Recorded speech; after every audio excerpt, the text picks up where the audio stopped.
Thank you for agreeing to speak with us. May I ask you to begin simply by identifying yourself? Yes, thank you for having me here. My name is Layla Alkahaji.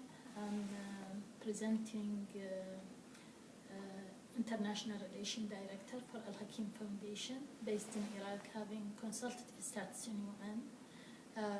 Have a very strong partnership with Religion for Peace since we have the consultative status. We have many programs and many cooperation with them. I'm a former parliament member in Iraqi parliament, candidate for the new election.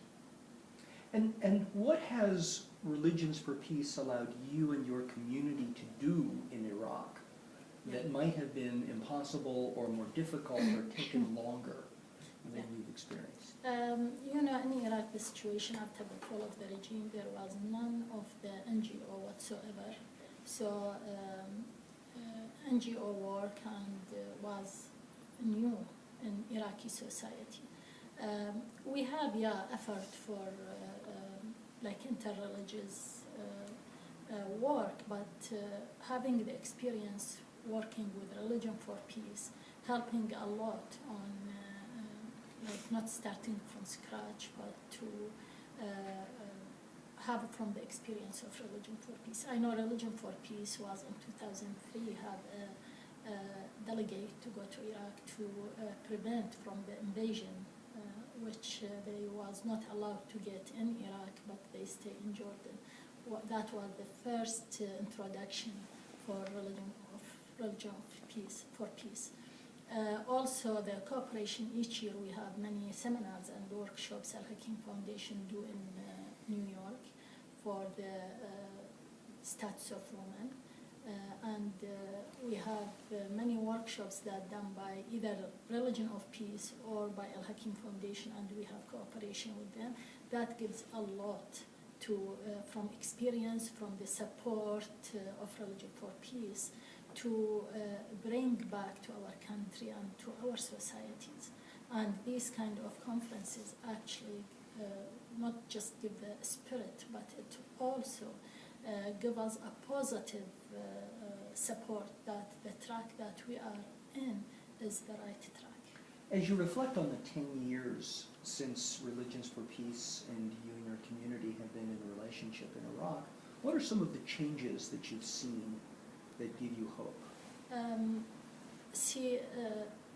If it is not up to the efforts of such international effort presented by, for example, Religion for Peace, or by the national and local organizations such as Al Hakim Foundation and the leaders of these kind of organizations, such as His Eminence Ammar al-Hakim, who have really strong ties with Mr. Bentley, Sugino, and others in Religion for Peace, which always make it loud for call for dialogue instead of violence, which is now, unfortunately,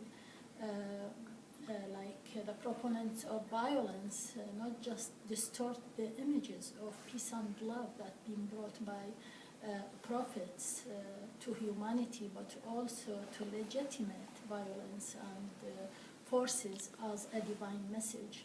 So by bringing the contract of that, which is the call for dialogue to accept others, and the theme of this conference actually welcoming others, which is being by the scripture of all religions, to make that, to enforce these kind of messages through conferences, through the cooperation between these international and local organizations, makes so much difference.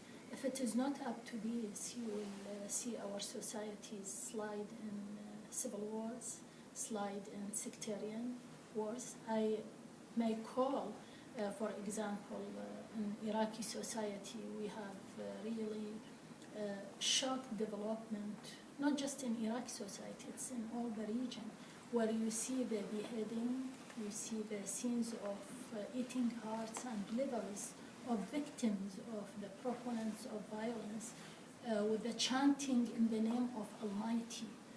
These proponents of violence who trying to gain the sentiments of their followers as if they are doing a divine mission. On the other side of that, you will see the leaders, for example, of our community, the spiritual authority in Najaf, Sayyid Sistani, when the bombing of the church happened in Iraq, he recalled in our community, Muslim community, that's wrong. And if it is not up to that, you will see so much of war. It's from tension to war. So that's why I said we don't need just calls, we need action as well. And the action from the religious leader, from this kind of organization to bring the leader together.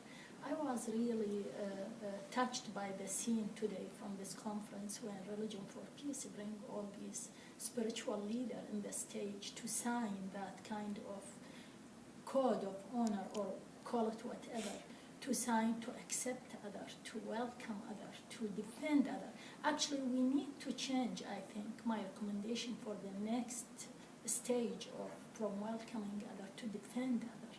Whenever the church be offended or be a target for these proponents of violence, we go and defend. And that's what we do in Al-Hakim Foundation in the spirit and cooperation with Religion for Peace.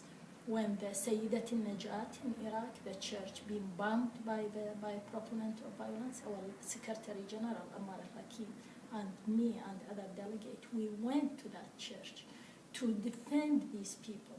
And we expect when our also component, Shia community, when Daesh, which is the Islamic State of Iraq and Syria, they give statements just recently because we commemorate the death of our Imam Hussein, which called Ashura. They give statement. Anyone who celebrates that, Sunni or Shia, is a target for their operation. So we expect from other communities, from Sunni, from Azidi, from Sabi'i, from the Christian, to come and defend us, to come and participate with us, not to say we believe in what you believe, but we are behind you to defend you against that. And that will make so much difference. And actually we saw and witnessed this. Just 3 days before I came, many of the Christian community with their cross, their chest, they came and they celebrate and they participate in our commemoration. Thank you very much. You're very welcome.